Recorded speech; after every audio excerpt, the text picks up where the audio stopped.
Quando o sol começava a descer no horizonte, a vila já sabia o que vinha depois. Não havia relógios marcando horas com precisão, mas o corpo das pessoas reconhecia o momento. O entardecer não era apenas o fim do dia de trabalho, era um aviso. A noite se aproximava, e com ela vinham limites claros sobre o que ainda podia ser feito e o que precisava ser encerrado.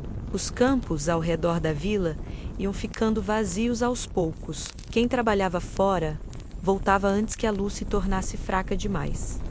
Não por conforto, mas por segurança. Caminhar no escuro, mesmo por trajetos conhecidos, era arriscado. O chão irregular, as trilhas estreitas e a ausência total de iluminação tornavam qualquer deslocamento noturno uma possibilidade de queda, de ferimento ou simplesmente de se perder. As casas começavam a ganhar vida interna. Do lado de fora, tudo parecia diminuir. Do lado de dentro, as atividades se concentravam, as portas eram fechadas mais cedo do que fecharíamos hoje. Não existia a ideia de ficar com a porta aberta para o ar circular.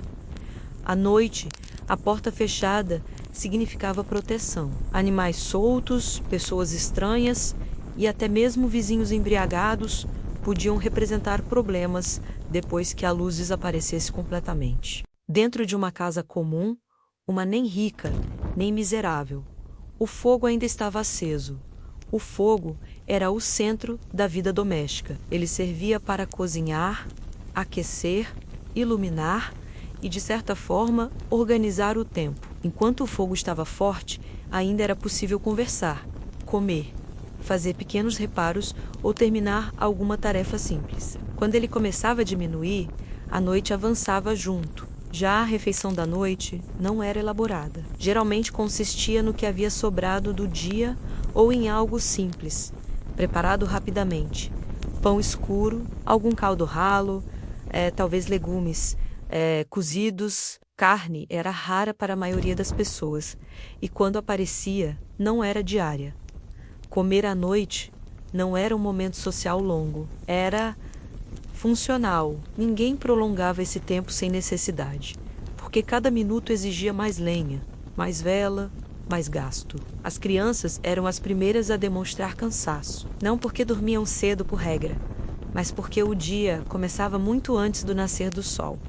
O corpo não tinha escolha. Os adultos resistiam um pouco mais, mas também sentiam o peso. O cansaço não era mental, como o nosso hoje, era físico. Um cansaço que vinha de horas de trabalho manual, de carregar peso, de caminhar longas distâncias, de lidar com o frio e com a fome em algum grau. Do lado de fora, a vila mudava de som. Durante o dia, havia vozes, ferramentas, animais, passos constantes. No entardecer, esses sons iam se tornando mais espaçados. Um último chamado, um animal sendo recolhido, o ranger de uma carroça voltando antes que ficasse tarde demais. Depois disso, o silêncio não chegava de uma vez. Ele se instalava devagar. Em vilas maiores e cidades muradas, havia regras claras sobre o horário de circulação. Em muitos lugares, existia um toque de recolher informal ou formal, marcado por sinos da igreja ou por avisos dos guardas. Depois de certo momento, estar na rua sem motivo era visto com desconfiança, não porque todos fossem criminosos, mas porque a noite não era considerada um espaço neutro. Ela pertencia a quem precisava estar acordado, os guardas, vigias e membros do clero, e não ao cidadão comum. As ruas estreitas ficavam escuras rapidamente. Mesmo em cidades maiores, não existia iluminação pública como conhecemos. Algumas lanternas podiam existir em pontos específicos, mas eram exceção. A maior parte da vila mergulhava em um escuro profundo, assim que o último brilho do céu desaparecia. As sombras se confundiam. As formas perdiam contorno. O espaço se tornava incerto. Por isso, o recolhimento não era visto como perda de liberdade, era visto como prudência. As pessoas sabiam que a noite não oferecia muito além de descanso e risco. Não havia entretenimento noturno, não havia encontros casuais, não havia passeios. A noite servia para recuperar o corpo para o dia seguinte. Dentro das casas, Os últimos movimentos aconteciam em silêncio relativo, alguém ajeitava o fogo para que durasse um pouco mais. Alguém verificava se a porta estava bem trancada. Os animais que dormiam dentro, galinhas, às vezes um porco pequeno, cães, se acomodavam nos cantos. A proximidade com os animais não era estranha, era prática. Eles ajudavam a aquecer o ambiente e também serviam como alerta sonoro caso algo se aproximasse. À medida que o céu escurecia completamente, o mundo parecia encolher até o tamanho das casas. O que existia além das paredes deixava de importar. A atenção se voltava para dentro, para o fogo, para o chão onde se deitaria, para o corpo que precisava descansar. Era assim que uma noite medieval começava, sem drama, sem mistério, sem intenção de ser especial, apenas como mais uma noite que precisava ser atravessada antes que o dia seguinte pudesse começar. À medida que a noite se firmava de vez, as ruas deixavam de ser um espaço coletivo. Durante o dia, elas pertenciam a todos, comerciantes, trabalhadores, crianças, animais, viajantes. À noite, essa lógica se invertia. A rua passava a ser um lugar de passagem restrita, vigiado, observado e, em muitos casos, evitado.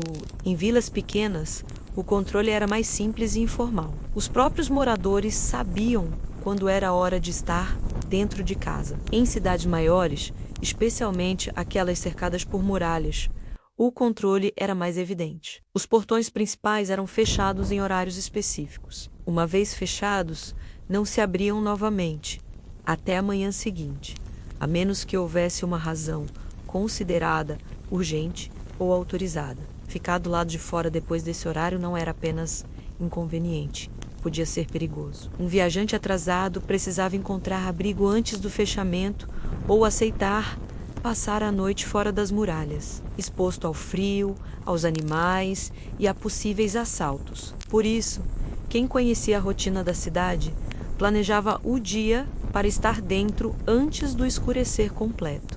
Dentro das muralhas, a noite assumia uma organização própria. Guardas faziam rondas, não apenas para proteger contra invasões, mas para manter a ordem. A presença deles servia como aviso silencioso de que aquele não era um horário para circular sem propósito. Um indivíduo andando sozinho no escuro chamava a atenção imediatamente. Esses guardas conheciam bem a cidade, reconheciam sons, passos, vozes, sabiam diferenciar o barulho comum de algo fora do lugar. A vigilância não era constante no sentido moderno. Não havia iluminação, câmeras ou comunicação rápida. Tudo dependia do olhar atento e da experiência acumulada. Em muitos lugares, havia regras claras sobre quem podia circular à noite. Membros do clero, por exemplo, tinham permissão para se deslocar em certos horários, especialmente para orações noturnas ou cuidados com doentes. Parte da vida religiosa medieval acontecia em horários que hoje consideraríamos impraticáveis, e isso dava à igreja uma presença silenciosa durante a noite. Mensageiros oficiais também podiam ser vistos, embora raramente. A maioria das comunicações importantes era planejada para o dia. A noite não era um tempo eficiente para deslocamento de informações. Ela era lenta, escura e imprevisível. Quem não tinha permissão e era encontrado vagando pelas ruas podia ser questionado, detido ou até punido, dependendo do contexto. A punição nem sempre era severa, mas o simples constrangimento de ser abordado já funcionava como desestímulo. A noite não era um espaço neutro onde todos eram iguais. Ela reforçava hierarquias e funções sociais. Enquanto isso, dentro das casas, a sensação era diferente. O fechamento das ruas criava uma espécie de bolha. Sabia-se que, do lado de fora, o mundo estava quieto, vigiado, limitado. Isso dava às pessoas uma sensação relativa de segurança, ainda que frágil. A porta trancada não garantia proteção absoluta, mas representava um limite claro entre o espaço privado e o mundo externo. Em muitas casas, alguém permanecia acordado por mais tempo. Não por ansiedade, mas por responsabilidade. Um adulto mais velho, um chefe de família ou alguém designado para cuidar do fogo ficava atento enquanto os outros adormeciam. O fogo não podia se apagar completamente, especialmente em noites frias. Reavivá-lo exigia cuidado, e fazê-lo no escuro total era mais difícil. Esse estado de vigília não era tenso. Era um costume. A pessoa acordada não ficava observando a noite com expectativa de algo acontecer. Apenas mantinha a rotina funcionando. Ajustava a lenha, escutava os sons externos, verificava se tudo estava em ordem. Com o tempo, o próprio cansaço acabava vencendo, e o sono vinha em algumas casas, principalmente nas mais pobres. A noite não era um momento de descanso completo. Pessoas doentes, crianças pequenas ou idosos exigiam atenção. Não havia cuidados médicos noturnos como conhecemos hoje. Qualquer desconforto precisava ser resolvido ali mesmo, com os recursos disponíveis. Isso tornava a noite um pouco mais fragmentada, menos previsível. Do lado de fora, os sons eram poucos, mas marcantes: o passo regular de um guarda, o latido distante de um cão, o vento passando por ruas estreitas e batendo contra a parede de pedra. Cada som tinha peso, porque não competia com outros. O silêncio amplificava tudo. Não era incomum que pequenos incidentes ocorressem durante a noite. Uma discussão abafada, alguém embriagado voltando tarde demais, um animal solto. Esses eventos raramente se transformavam em grandes acontecimentos, mas reforçavam a ideia de que a noite exigia cautela. Ela não era feita para improvisos. À medida que as horas avançavam, o movimento diminuía ainda mais. Mesmo os guardas reduziam o ritmo das rondas, não por descuido, mas porque conheciam o padrão. A parte mais movimentada da noite já tinha passado. Agora vinha o trecho mais profundo, quando a maioria das pessoas dormia e o frio começava a se intensificar. Dentro das casas, o sono se espalhava de forma irregular. Alguns dormiam profundamente, outros despertavam por breves momentos. Não havia estranhamento nisso. A ideia de dormir por 8 horas seguidas não fazia parte da experiência comum. O corpo se adaptava ao ambiente, não o contrário. A noite avançava sem ser percebida, sem marcações claras, sem relógios visíveis, apenas pela sensação de frio, pelo cansaço acumulado e pela mudança gradual dos sons externos. Quem estivesse acordado nesse momento sentia que o mundo havia diminuído ainda mais, reduzido àquele pequeno espaço, iluminado por brasas quase apagadas. Era nesse ponto que a noite medieval mostrava sua face mais característica. Não dramática, não silenciosa demais, não misteriosa, apenas longa. Um intervalo extenso entre 2 dias iguais, vivido com paciência e hábito, atravessado porque não havia alternativa. Depois que a casa finalmente se aquietava e o fogo era reduzido ao mínimo necessário, o primeiro sono começava. Esse sono não era profundo nem contínuo, como esperamos hoje. Ele vinha pesado no início, impulsionado pelo cansaço físico do dia, mas não se estendia até o amanhecer. Dormia-se algumas horas, acordava-se naturalmente, e, só depois, dormia-se novamente. Esse padrão não era exceção. Era comum. Durante séculos, as pessoas organizaram suas noites dessa forma, sem estranhamento, sem ansiedade e sem a ideia de que algo estava errado. A noite era dividida em 2 períodos de descanso, separados por um intervalo silencioso e discreto no meio da madrugada. O primeiro sono começava pouco depois do escurecer completo. Não havia motivo para resistir ao cansaço. Manter-se acordado sem necessidade significava gastar recursos, enfrentar o frio e, muitas vezes, apenas ficar imóvel no escuro. O corpo se entregava ao descanso, assim que podia. Durante esse primeiro sono, a casa ficava quase completamente quieta. Respirações profundas se misturavam. O calor dos corpos, concentrados, ajudava a enfrentar o frio. O fogo, reduzido a brasas, iluminava apenas o suficiente para não deixar o ambiente totalmente às escuras. Em algum momento, geralmente algumas horas depois, as pessoas começavam a despertar, não todas ao mesmo tempo, mas de forma gradual. Alguém se mexia, outro abria os olhos. O despertar não vinha acompanhado de alarme ou urgência. Era tranquilo, quase automático, como se o corpo soubesse que aquele era o momento de estar acordado. Esse intervalo da madrugada não era considerado noite profunda nem manhã.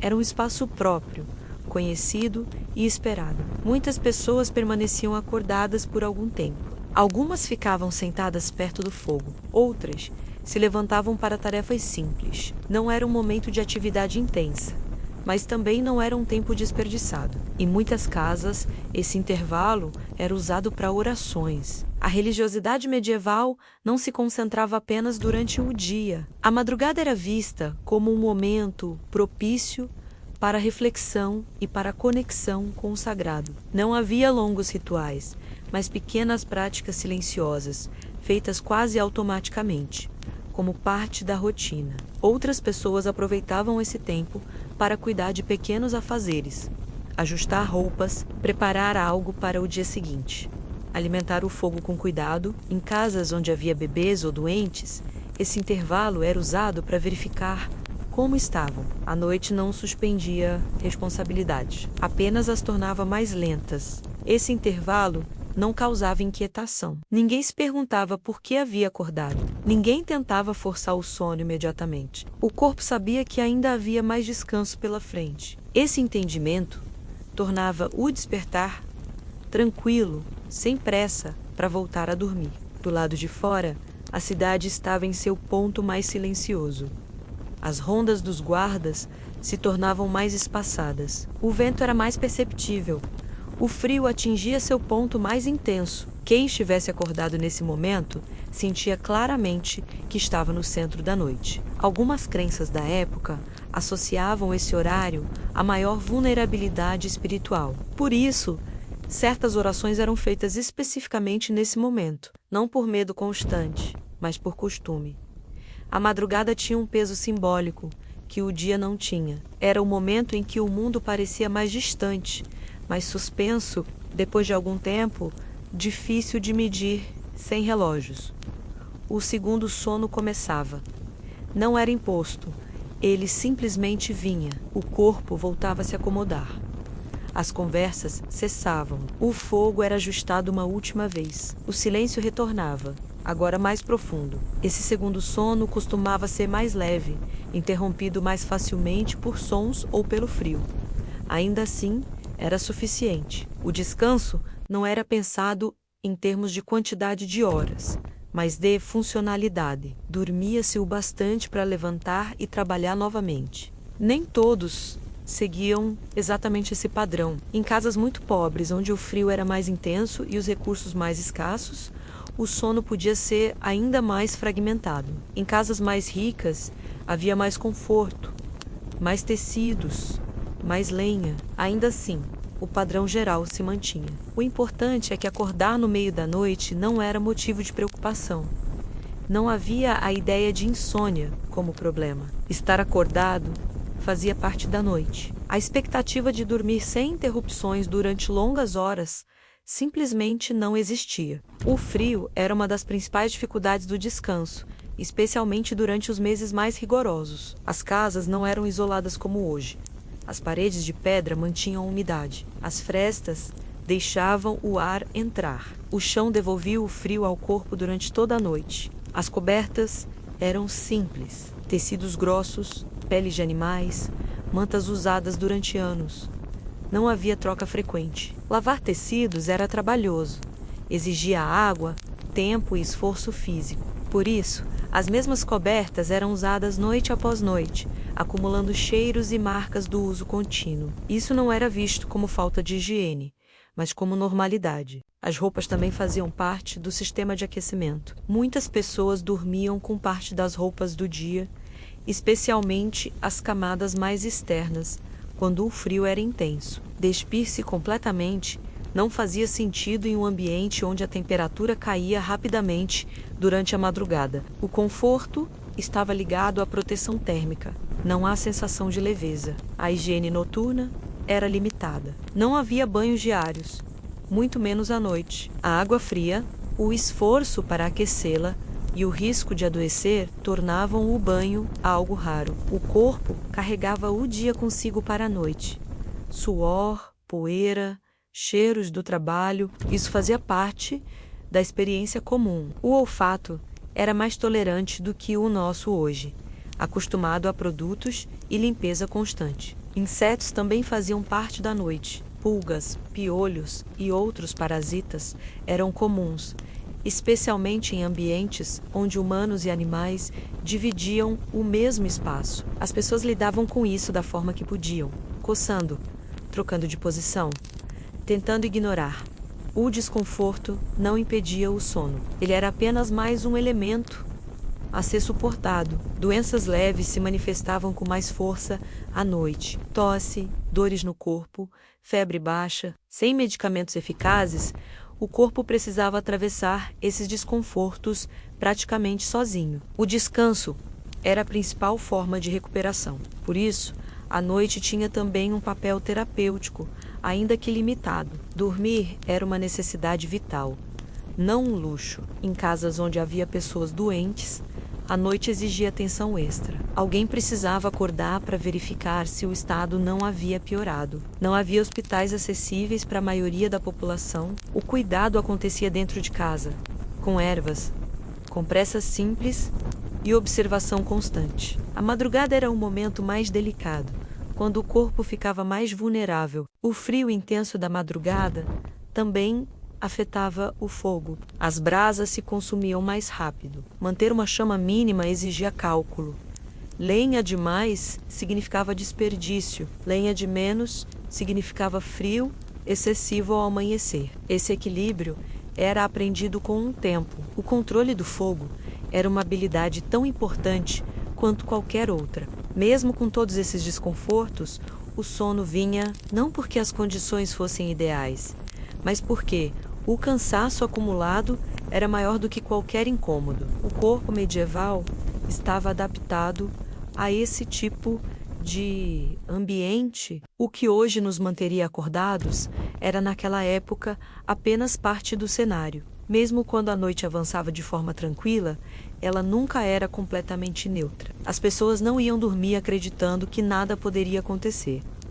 Pelo contrário, parte da relação com a noite medieval era construída a partir da consciência de que certos riscos se intensificavam, justamente quando a luz desaparecia. O perigo mais temido não era algo sobrenatural, era concreto.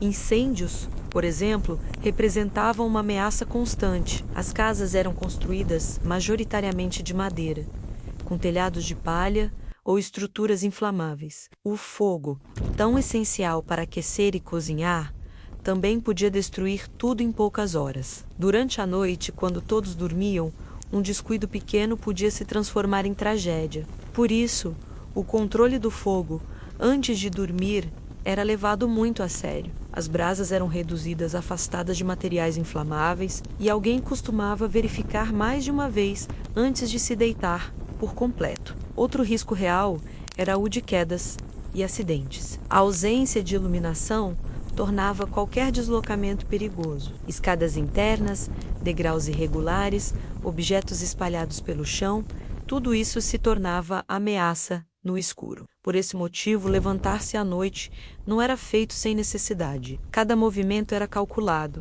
lento, cuidadoso. Assaltos e violência existiam, mas não da forma constante que muitas vezes imaginamos. A maior parte das pessoas comuns não circulava à noite, o que reduzia oportunidades. Ainda assim, indivíduos embriagados, disputas mal resolvidas e conflitos pessoais podiam emergir no escuro. A noite não criava violência, mas tornava mais difícil controlá-la. Por isso, a vigilância era um elemento importante da organização noturna. Havia também o medo de ser acusado injustamente. Estar fora de casa sem explicação podia levantar suspeitas. A noite não era um horário em que alguém comum simplesmente passeava. Quem fosse visto andando sem motivo claro poderia ser associado a intenções ruins. Esse medo social funcionava como uma forma de controle tão eficaz quanto qualquer guarda. As crenças religiosas e populares também moldavam a forma como a noite era vivida. Não se tratava apenas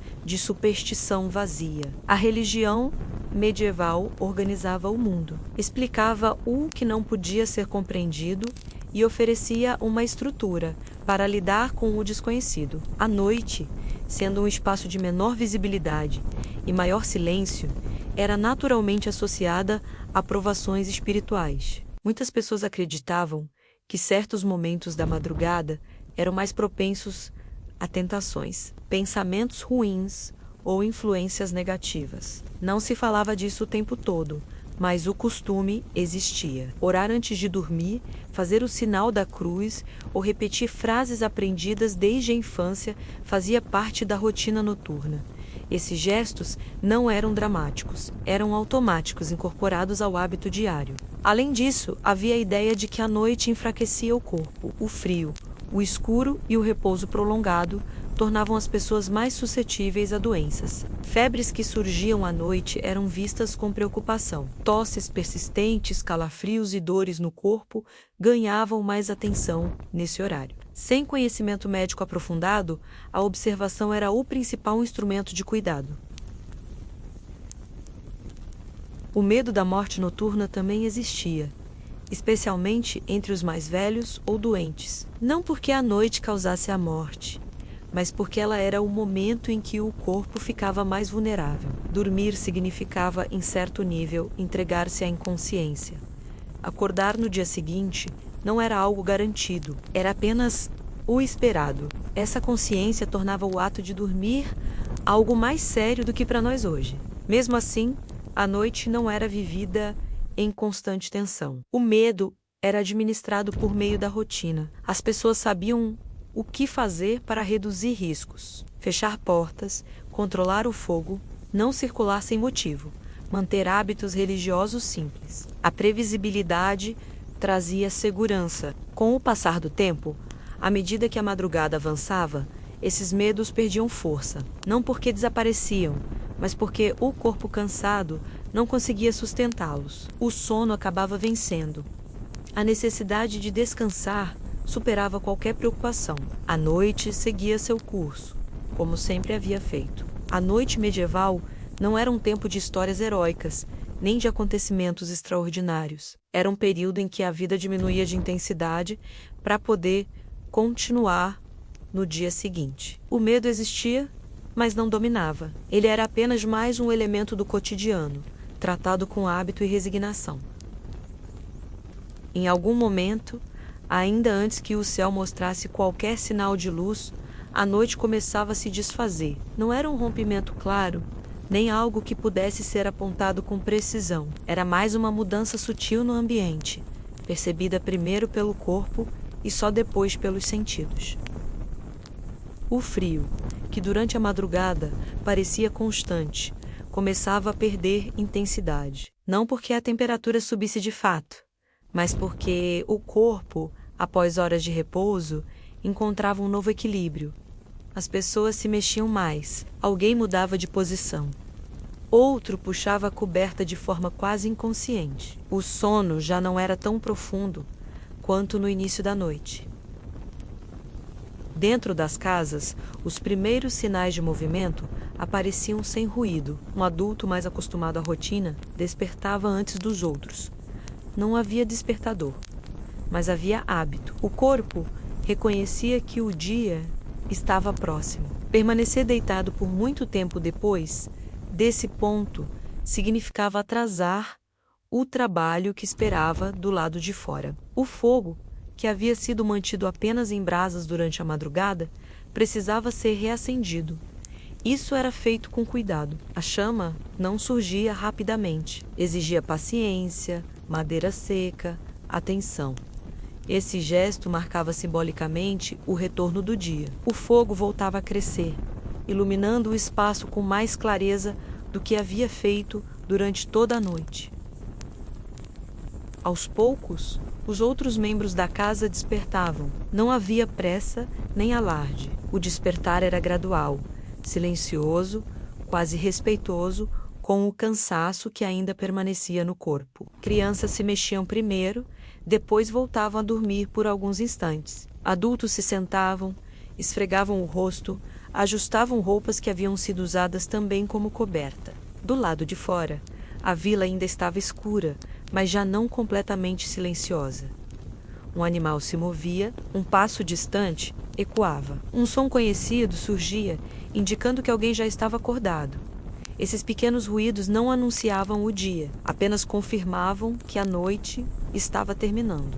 A igreja, que organizava o tempo da comunidade, voltava a marcar presença. Em alguns lugares, sinos tocavam cedo, chamando para a primeira oração do dia. Esse som atravessava as casas, misturando-se ao despertar coletivo. Mesmo quem não participava ativamente, reconhecia o sinal. Era um marco. A noite tinha acabado. As ruas começavam a ganhar forma novamente. Ainda não havia movimento intenso, mas já não eram espaços desconhecidos. As sombras recuavam. Os contornos das casas reapareciam. A vila retomava sua dimensão real. O mundo deixava de ser apenas o interior das casas. Quem precisava sair cedo se preparava. Roupas eram ajustadas, ferramentas separadas, animais alimentados rapidamente. O dia não esperava que o corpo estivesse completamente descansado. O descanso da noite tinha sido suficiente, e isso bastava. Não havia reflexão sobre a noite que passou. Ela não era avaliada, lembrada ou comentada. A noite não era uma experiência singular. Era apenas parte do ciclo. Uma noite igual a tantas outras, atravessada com sucesso. O fato de ter amanhecido já era a confirmação de que tudo tinha funcionado como deveria. Para quem havia passado a noite acordando em intervalos, lidando com frio, desconforto ou preocupação, o dia trazia uma sensação de continuidade. Nada precisava ser resolvido, nada precisava ser explicado. A vida seguia exatamente do ponto em que havia parado. A vila, agora visível novamente, retomava seus sons habituais, vozes, passos, animais, ferramentas. O ritmo aumentava aos poucos, sem choque. A noite desaparecia não porque era esquecida, mas porque era substituída por tarefas mais urgentes. Assim terminava uma noite medieval, sem final dramático, sem conclusão simbólica. Apenas com a retomada do dia. O escuro tinha sido atravessado, o corpo tinha descansado o suficiente e a rotina recomeçava. A noite seguinte viria novamente, como sempre, não diferente, não especial. Apenas mais uma parte necessária da vida. E agora, essa noite também pode ficar para trás. Nada mais acontece aqui. Nada mais precisa ser observado. O dia já começou em outro tempo. Você pode descansar.